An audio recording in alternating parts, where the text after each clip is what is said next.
Hello guys, स्वागत छ तपाईहरुलाई मेरो डे टु मिनी ब्लगमा। आज पनि म बिहान उठेर ब्रस गरे, फ्रेश भएर ड्युटी निस्किए। बाहिर निस्केर हेरेको पुरै मौसम त सफा रहेछ। फ्रेश हुने ठाउँमा छिरेर म चाहिँ युगेशिलतिर लागे। युगेशिलमा गएर आफ्नो काम गर्दा लगाउने पोसाक निकालेर लगाएर म चाहिँ ड्युटीतिर लागे। दिउँसोको खाना खाने समय भएको थियो। आज चाहिँ मेसिन बिग्रेको कारणले गर्दा अलिक ढिला भयो। खाना खाएर फर्किसकेपछि रेस्ट गर्ने टाइम थिएन। म भित्र गएर कफी खाएर ड्युटी गए। आज चाहिँ अलिक ढिला छुट्टी भएर होला है, अनुहार पनि अलिकति कस्तो देखिरहेको थियो। अब बाहिर निस्केर हेरेको अनुहार पुरै ढिला छुट्टी भएर थकित अनुहार भयो। थकित भएको एकछिन रुममा गएर पल्टिए।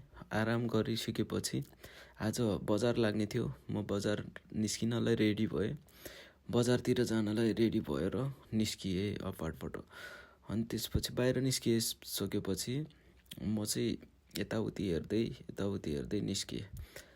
यो बिल्डिङको पछाडिपट्टि लाग्छ बजार, झन्डै 10 मिनट जति लाग्छ। म चाहिँ यहाँ पुलमा पुगेँ। पुलबाट खाङयवन बजार हो यो चाहिँ, छुङचाङ फोक्दोको एकदम राम्रो देख्छ।